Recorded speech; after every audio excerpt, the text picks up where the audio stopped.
अंबाजी भगवान शिव से विलग होकर अपने शरीर को भस्म किया, हिमालय के यहां जाकर के पार्वती जी के रूप में प्रकट हुए। हिमालय पुत्री पार्वती बाल्यावस्था से ही निरंतर ध्यानस्थ रहना शिव अनुराग में। जब किशोर अवस्था हुई, किसी से कोई संभाषण नहीं करती थी माता जी, हर समय भगवान शिव के ध्यान में निमग्न रहना, कठोर तप करना शुरू कर दिया। जो बिल्व पत्र सूख कर गिर जाते थे, माता जी उसको अपने मुख में रख करके पा लेती। एक बिल्व पत्र, अपर्णा, शरीर सूखने लगा। माता जी का नाम अपर्णा। भारी तपस्या।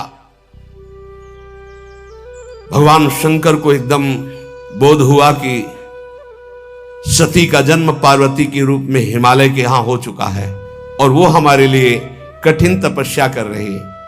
तो सप्त ऋषियों को बुलाया और उनसे कहा कि जाओ इनके प्रेम की परीक्षा लो। जानते हैं, सब कुछ जानते हुए भी ये होता है। जैसे लोग कहते हैं भगवान जानते हैं अपने भक्त को, तो परीक्षा क्यों लेते हैं? तो पढ़ाया तो टीचर ने है, तो सालाना परीक्षा तो होगी ही कि तुम क्या पढ़े हो। ऐसे ही तुम्हारे प्रेम की परीक्षा होगी। तुम हरि को चाहते हो या हरि की रची हुई माया को? हरि की हुई रची हुई माया में आकर्षित हो गए तो 0 आ जाएगा। और हरि की तरफ देखते रहे, माया से बच गए तो नंबर आ जाएंगे। 100 के 100 आते हैं यहाँ, 98 96 नहीं आते। 2 ही चैप्टर हैं, हरि पसंद कर रहे हो या हरि की माया। हर भक्त के सामने आता है तो प्रायः लड्डू ही खाने को मिलता है। बचता वही है जो मामे वे प्रपद्यन्ते माया में ताम तरंती थे, केवल हरि। पार्वती पहि जाई तुम प्रेम परीक्षा लेहु, गिरिहि पेरि पठयहु भवन दूरी करेहु संदेहु। हे सप्तऋषियों, जाओ, हमारी आज्ञा है। पार्वती की प्रेम की परीक्षा लो, यदि पास हो जाए तो उनको तपस्या से निवृत्त करो। बोलो महादेव जी प्राप्त हो जाएंगे। जाओ भवन को चली जाओ, तपस्या की आवश्यकता नहीं। ऋषियों ने जाकर के पार्वती जी को देखा, मानो मूर्तिमान तपस्या विराजमान हो, अस्थिमात्र हुए रहे शरीर, सूखे पत्ते बिल्व के। मुनि बोले, हिमांचल नंदिनी, इतना कठोर क्या प्राप्त करना चाहती हो? किसकी आराधना कर रहे हो? तुम्हारा लक्ष्य क्या है? यदि हम सुनने के अधिकारी हों तो आप कृपा करके बता सकती हैं। पार्वती जी ने कहा, मन बड़ा सकुचाता है आपसे ये बताने में। आप लोग कहीं मेरी हंसी ना उड़ा दें जो मेरा लक्ष्य है। मैंने भी बहुत सिखाने की कोशिश की, लेकिन मेरा मन नहीं मान रहा, हठ पकड़ लिया है। क्योंकि मेरे गुरुदेव ने मुझे जो आकर के बचपन में बता दिया, मैं वही हृदय से स्वीकार कर ली। मनुहट परा सुनई न सिखावा, चहत बारी पर भीति उठावा। नारद कहा सत्य सोई जाना, बिनु पंखन हम चाहि उड़ाना। मुनियों, वैसे आप भी हंस दोगे। ऐसा लगता है जैसे हम भारी प्रबल धारा में बालू का बांध बनाना चाहती हैं। कहां भगवान शिव और कहां मैं? मेरे गुरुदेव नारद ने बचपन में आकर के कहा, तुम्हारे पति देवाधिदेव महादेव होंगे। बस मैं तब से अपने पति की प्राप्ति की आराधना कर रही हूं। पता नहीं आप मेरी बात सुनकर हंसेंगे कि मानो बिना पंख के मैं आकाश को छूना चाहती हूं। ऋषि हंस पड़े और कहा, बात तो सही है। पर्वत से उत्पन्न हुई हो तो इसलिए तुम्हारी बुद्धि भी हमें लगता है जड़ ही है। नारद के उपदेश से आज तक किसी का घर बसा है? नारद के उपदेश से किसी का घर बसा है? अरे जिस का उपदेश किया उसको बैरागी बना दिया, गृहस्थी तो बनाया नहीं। नारद उपदेश सुनकर किसी का घर बसा हो, ऐसा तक प्रमाण नहीं है। देखो, दक्ष के पुत्रों को उपदेश किया, 10,000 को 1,000, लौट कर नहीं आए, सब बैरागी बन गए। चित्रकेतु को उपदेश किया, घर चौपट हो गया। प्रहलाद जी को उपदेश किया, पूरा हिरण्यकश्यप का नाश हो गया। नारद सिख जे सुनहि नर नारी, अवसि होई तजी भवनु भिखारी। तुम्हारे गुरु नारद जी की जो सीख सुना बर्बाद हो गया, बाबा जी बन गया, भजनानंदी बन गया।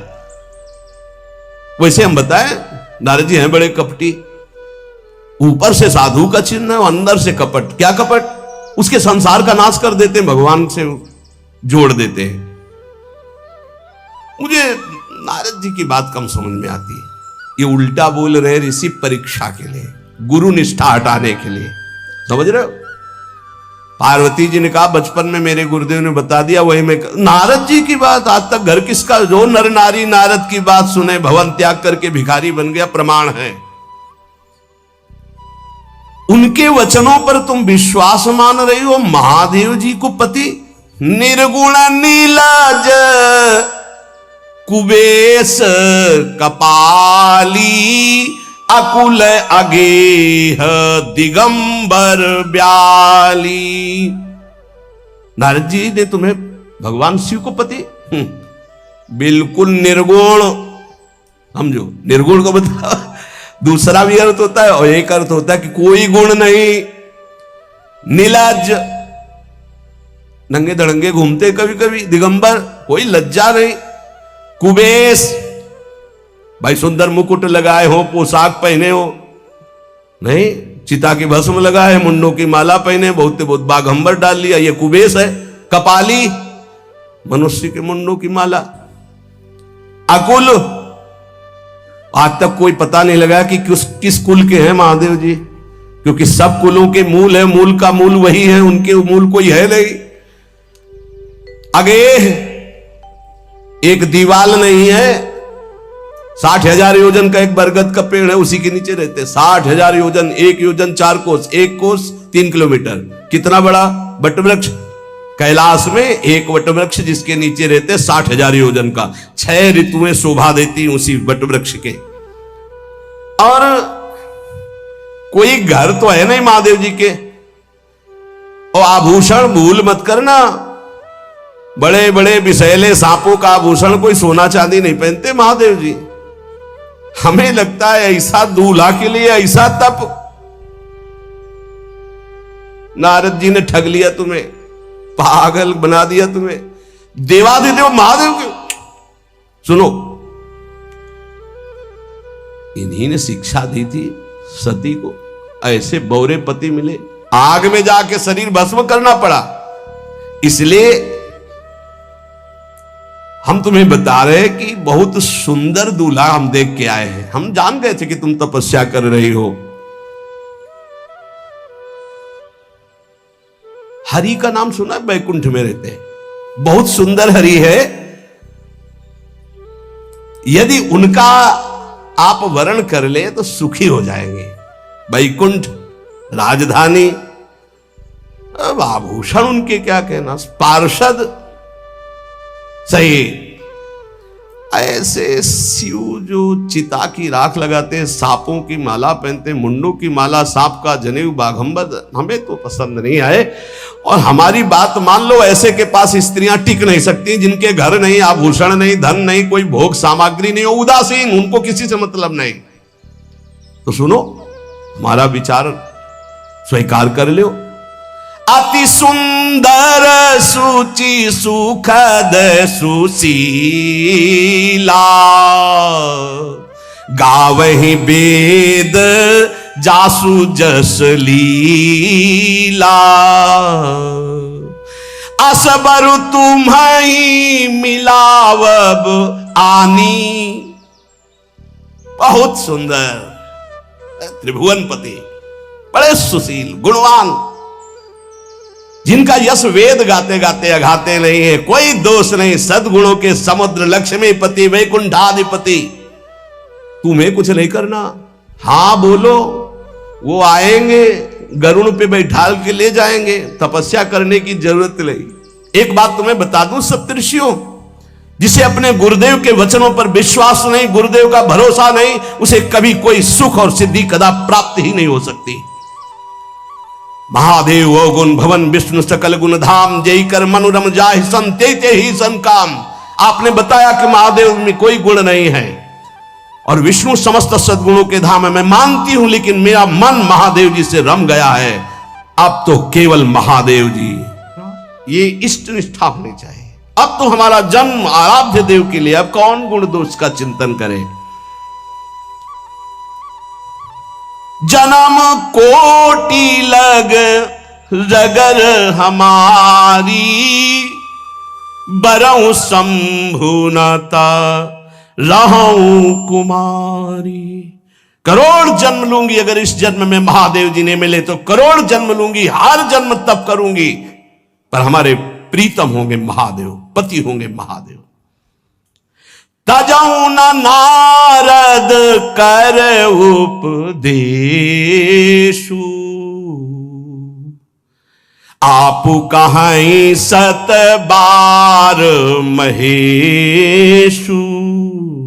हजार बार आकर के, सैकड़ों बार आकर महादेव जी भी कहें कि अपने गुरुदेव के वचन छोड़ दो, तो मैं अपने गुरुदेव के वचनों का त्याग करने वाली नहीं। आप जा सकते हैं, बहुत जगत में कुंवारी कन्याएं और कुंवारे वर हैं, उनका ब्याह करा दीजिए। मेरी तो केवल एक ही बात रहेगी, हर जन्म महादेव जी के लिए। समस्त सप्तऋषियों ने साष्टांग दंडवत की और कहा, जगदम्बा आप नित्य शिव की अर्धांगिनी, भगवान शिव ने ही मुझे भेजा था आपकी परीक्षा के लिए। जाओ, भगवान शिव सब जान रहे हैं, ब्याह पक्का, अब आपको तप करने की जरूरत नहीं है। तुम माया भगवान शिव, सकल जगत पितुमात, नाई चरण सिर मुनि चले, पुनि पुनि हर्षत गात। प्रणाम करके सप्तऋषि गए, हिमांचल से कहा सादर अपनी कन्या को लेवा लाओ और ब्याह की तैयारियां शुरू करो। महादेव जी ब्याह के लिए पहले से ही राजी हैं और समस्त देवता ब्रह्मा जी आदि उनके पास जा रहे हैं प्रार्थना करने के लिए। इधर जब पार्वती जी को लेकर हिमालय अपने घर पे आते हैं, तब भगवान विष्णु, समस्त देवता, ब्रह्मा जी कैलाश पहुंचे, जहां भगवान शिव विराजमान थे। सबने स्तवन किया और कहा, प्रभु बहुत दिन से एक लालसा है, सकल सुरन के हृदय शंकर परम उछाहु, निज नैनन देखा चाहे नाथ तुम्हार विवाह। भगवान विष्णु, ब्रह्मा जी, समस्त देवताओं ने कहा, प्रभु हम सबके मन में एक उत्साह है, आप दूल्हा हो, हम सब बराती हो, आपका विवाह देखना चाहते हैं। प्रभु ये उत्सव देख ले तो हमारा जीवन सार्थक हो गया, आप हां बोलो। कामदेव के मद को चूर करने वाले आपको दूल्हा रूप में देखना चाहते हैं हम सब। स्वामी का स्वभाव होता है सेवक को सुख देना। पार्वती जी ने अपार तप किया है आपके लिए, आप उनको अंगीकार कीजिए। भगवान विष्णु, ब्रह्मा जी की प्रार्थना सुन करके भगवान शिव जी ने कहा, तथास्तु, ठीक है ब्याह पक्का। ब्रह्मा जी ने लगन रची, सप्तऋषियों को बुलाया और कहा, ब्याह दोनों तरफ, ये लड़की पक्ष की लगन है, ये वर पक्ष की लगन। ब्याह तय हो गया, दिन नक्षत्र घड़ी, नगाड़े बजने लगे, देवताओं के लिए सुमन वृष्टि हुई। ब्रह्मा जी ने सबको बुलाया, हिमालय ने सबको निमंत्रण दिया, बड़े बड़े पर्वत भेंट लेके आ रहे हैं, बड़े बड़े रसनिधि समुद्र भेंट लेकर के आ रहे हैं। वहां भोजन पान के लिए हिमालय के पास कोई कमी थोड़ी थी, रस की नदियां बह रही थी, विविध प्रकार के रस, विविध प्रकार के फल, विविध प्रकार के भोग वहां सब व्यवस्थित किए जा रहे हैं। ब्रह्मा जी ने कहा, देखो सबसे पहले नारायण की समाज रहेगी, दूल्हे की नहीं रहेगी, नहीं तो गाली ही पड़ेगी। हिमालय के यहां प्रवेश पाने के लिए बरातियों में सबसे पहले नारायण, फिर देवराज इंद्र का परिकर, वायु देवता, अग्नि देवता, सबसे पीछे दूल्हा की बारात। बात तय हो गई। ऐसे ऐसे सब लगे संवारन सकल सुर, वाहन विविध विमान, हो ही सगुन मंगल सुबद, करहीं अप्सरा गान। सब अपने अपने वैभव संपन्न सब तैयार हो रहे हैं। बोले महाराज दूल्हे को तैयार किया जाए। दूल्हे की तैयारी हो रही भाई, चिता की भस्म, चिता की भस्म, जैसे पाउडर ले गए, पहले चिता की भस्म लगाई गई। अब जटाएं बांधी गई। जटा से त्रिभुवन का विनाश जब करना होता, जटा खोलकर जब तांडव करते तो कोई नहीं बचता। जटाकटा संभ्रमं भ्रमण निलंप निर्झरी, बिलोलवी चिवल्लरी विराजमान मूर्धनि, धगत धगत धगत जो ललाट पट्ट पावके। तीसरा नेत्र मानव विश्व का विनाश करने के लिए उसे पटबंद किए हुए विशाल जटाएं। जटा का तो मुकुट सवारा गया। अब जटा बंद है का ऐसे सांप, ये मुकुट सांप, और कुंडल करिया और भूरी भी थी। हाँ, सोने चांदी के लिए डंक मार दे तो बेहोश हो जाओ ऐसे। पहिरे ब्याला, बाजूबंद छोटे फण वाले, है कोई पनिहा, कोई दुमहा ऐसे। और ऐसे जनेऊ वासुकी नाग, गले के माला भगवान का विभूत, ऐसा स्वरूप है। और शेर की छाल नीचे, शशि ललाट, द्वितीया का चंद्रमा, शशि ललाट, ये मुकुट द्वितीय का चंद्रमा, सुंदर सिर गंगा, भगवती गंगा फवारे ले उठते जटा के बीच से गंगा जी। नयन तीन, माथे वाला बंद है, दो खुले हैं। उपवीत भुजंगा, जनेऊ वासुकी नाग, गरल कंठ, नीलकंठ विष यहां रोके हुए, और मुंडों की माला, हाथ में त्रिशूल, डमरू बंधा हुआ, नंदकेश्वर पे सवार। बोले ऐसे दूल्हा के लिए दुल्हन तो त्रिभुवन में नहीं मिलेगी, ऐसा दुल्हन का मिलेगी। अच्छा, दूल्हा सज गया। ब्रह्मा जी ने देखा, बोले महाराज आगे आपकी सवारी। नारायण भगवान उनके चतुर्भुज पार्षद, शोभा सुगंध सौरभ, आगे गरुड़ पे सवार, पीछे हंस पे सवार ब्रह्मा जी अपना परिकर, देवराज इंद्र, भगवान विष्णु जी दूल्हे की तरफ देखे। बोले महाराज, नारायण ने कहा कि दूल्हा के अनुरूप ही हम सब बराती नहीं भैया। दूल्हा सबसे पीछे, सब बराती क्रम से पहले हम, फिर ब्रह्मा जी, फिर देवराज इंद्र, ऐसे सब। भगवान शिव ने कहा तुम अपने पार्षद सब लिए हो, तो हम बुलाते हैं। श्रृंगी निकाली, जे ही बजाया तो भगवान शिव के पार्षद आ गए। किसी के एक को मुख नहीं, केवल मानसई का पिंड है, और किसी के पूरे शरीर में मुख है, मुख है।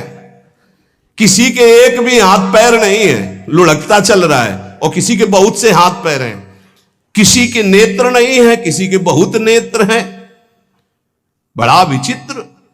किसी के हड्डी हड्डी है, तो कोई बहुत मोटा है, कोई बहुत पतला है। तनखीन को अति पीन, पावन को अपावन, गति धरे भूषण कराल, कपाल कर सब सद्य सोनित तन भरे। खरस्वान सुअर सुकाल, मुख गन भेष अगणित को गने, बहुजिनस प्रेत पिशाच जोगी, जमात वर्णत नहीं बने। पिशाचिनी खून लपेटे नाच रहे, भगवान शिव का विवाह। और भूत और किसी के सुअर के मुंह, किसी के कुत्ता के मुंह, किसी के गधा के मुंह, बड़ा विचित्र भेष भगवान के शिव के पास। नाचहि गावै गीत, कौन अप्सरा गंधर्व नहीं, परम तरंगी भूत हो, ऐसे बच रहा है। ये गाल हो रहा, हड्डी हड्डी है भूत की। भगवान शिव के सामने नाच रहा गाल, कैसा शोभा होगी। खून लपेटे पिशाचनी, अगिया बैताल, रोड लाइट, अगिया बैताल, भगवान शिव की बारात, भूत प्रेत बड़े मौजियल। स्वामी का विवाह हो रहा है, खूब छिड़क कर नाच रहे, देख ले तो मूर्छा आ जाए। अब बनी है बारात, बहुत हृदय में आनंद है, उत्साह है। नगर की बालक बालिकाओं नौबधुओं को ऐसे देख रहे, दूल्हा कौन है ऊपर से चले। जब सब निकल गए तो बहुत हृदय में आनंद था कि अब दूल्हा के दर्शन होंगे। जोई दूल्हा की पार्टी आई, बड़ी हिम्मत करके रुके कि शिव हैं। लेकिन जो नौजवान बालिका बालिकाएं बूढ़ी नौबहुएं, ये को वहां मंगलाचार में नहीं टिकी, सब अगवानी पे भाग पड़ी। धीरज धर करके बालक घर में पहुंचते, जवान पहुंचते, बहुएं क्या क्या बात है, तुम लोग भयभीत क्यों हो गए, कोई घटना घटी क्या ब्याह में। सन छारा देखा है दूल्हा, बरु बौराह, बरु बौराह बावरा है। क्यों?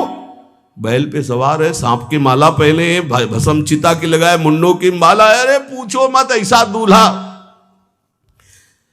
दूल्हे के शरीर तन छार ब्याल कपाल भूषण नगन जटिल भयंकरा, संगभूत प्रेत पिशाच जोगिल बिकट मुख रजनी चरा। जी के लौट के बता रहे, भाग्य मनाओ, जो जियत रहा है बारात देखत, पुण्य बढ़ते ही कर सही। जिंदा लौट आए बड़े पुण्य समझो, जो बारात देख ले और जिंदा रह जाए, बड़े भाग्य तिनके। देखी सो उमा विवाह घर घर बात सब लड़िकन। सबने कहा कि अगर दूल्हा को बाराती को देख के जिंदा रह जाए तो विवाह देख पावेगा, मतलब जिंदा नहीं रहेगा। जो बड़े बुजुर्ग थे वो समझा रहे, देखो भगवान शिव हैं, ये उनकी समाज है। सबको वास दिलाया गया। अब आरती करने के लिए, सुमंगल गाने के लिए नवीन नवीन स्त्रियां पार्वती जी की माता के साथ आ रही हैं। मैना सोने की थाल है, बड़ा आनंद है। दूल्हा का प्रथम दर्शन और आरती लेके जे भी देखा दूल्हा को, यही दूल्हा है। हां, भारी रोष पैदा हुआ कि नारद जी ने बर्बाद कर दिया हमारा घर। हमारी बिटिया सूखे पत्ते खा के इसके लिए भजन करती रही। मैना जी ने पीछे मुड़ के देखा, एक भी नहीं स्त्री थी, अकेले थाली लिए खड़ी थी। लौट के आई, उन्होंने कहा कि सब भाग्य पड़ी। बोले प्राण बचाए, ऐसे ऐसे करिया फुसकार रहे थे। कोई थाली पटक दी, आरती की गई। पार्वती जी को गोद में बैठाला और रोने लगे। नारद जी के पास हिमालय गए, बोले हम तो संभाल लेंगे, घर में सब गड़बड़ हो गया। अरे इनको समझाते कि ठीक से आते, कैसे आए हैं ये, जैसे विनाश कर ले आए हो। अरे ब्याह कर ले आए, घर में सब बिगड़ गया, मैना बिखर गई, ब्याह बंद, अब नहीं होगा, संभालो जाके। नारद जी गए और जाकर के मैना को कहा, देखो ये इनका बाहरी रूप है, ये जो आपके यहां पार्वती के रूप में जन्मी, ये नित्य इनकी अर्धांगिनी सती है, जो यज्ञ भवन में शरीर छोड़ करके आपके यहां जन्मी, ये इनकी नित्य संगिनी है। आप ऐसा शोक मत कीजिए। नारद जी विविध प्रकार से माता को समझाया। इनके द्वारा एक भ्रम हो गया था, तो इनको शरीर त्यागना आवश्यक हो गया।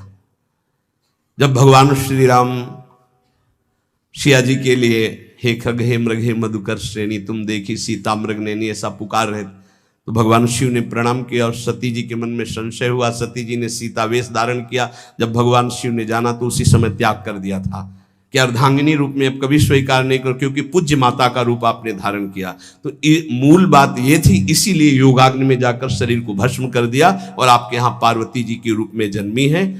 जब नारद जी ने बताया कि आप बिल्कुल धैर्य रखिए, भगवान शिव का वैभव आपने देखा नहीं, ये इनका बाहरी रूप है, समझाया मैना को तसल्ली के, बोले अभी दूल्हा रूप आपको दिखाते हैं, आप चुप रहिए। तब मैना के हृदय में कुछ शांति हुई।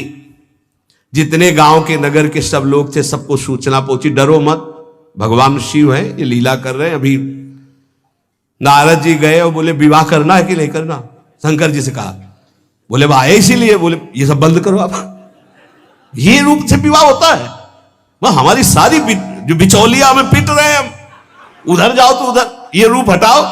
बोले कौन सा रूप धारण करे, दूल्हा रूप धारण करो। भगवान शिव ने जे भी, बहुत सुंदर शिव है, कर्पूर गौरम जैसे चिदानंद, 16 वर्ष की अवस्था, हाथ में दर्पण और अद्भुत मुकुट धारण किए हुए, जटाएं ढकी हुई, गौर वर्ण, वो सुंदर रूप जो देखे सो मोहित हो जाए। ध्याये नित्यम महेशम रजति किरणिभम चारु चंद्रावतंसम। कैसा सौंदर्य रूप महादेव जी का।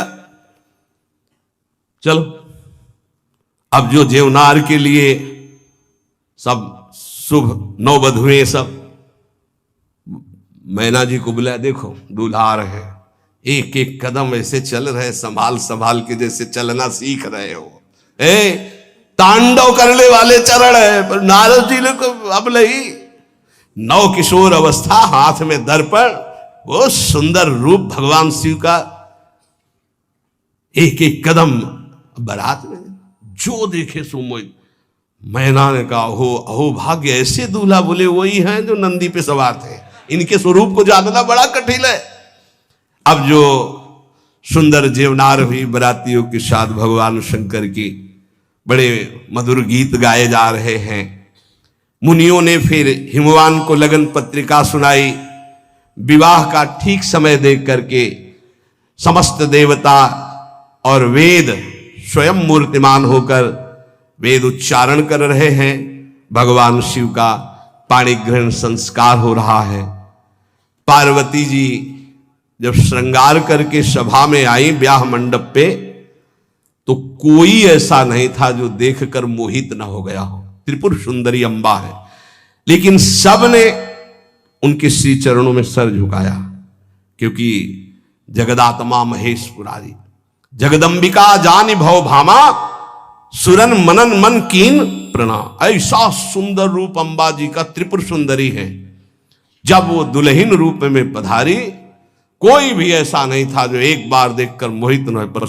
भगवान शिव और माता पार्वती जी आज भी अब भी कैलाश में विराजमान है। हर गिरजा विहार नित नयऊ, यही विधि विपुल काल चली गए हो। भगवान शिव और पार्वती का जो मंगल में विवाह सुनेगा, भगवान के चरणों में प्रीति, समस्त पापों का नाश होकर हृदय की निर्मलता, हरिहर में प्रीति निश्चित प्राप्त होती है। क्योंकि ये परम वैष्णवाचार, परम बोध संपन्न जगत गुरु भगवान शिव की लीला हृदय के अहंकार को मिटाती है।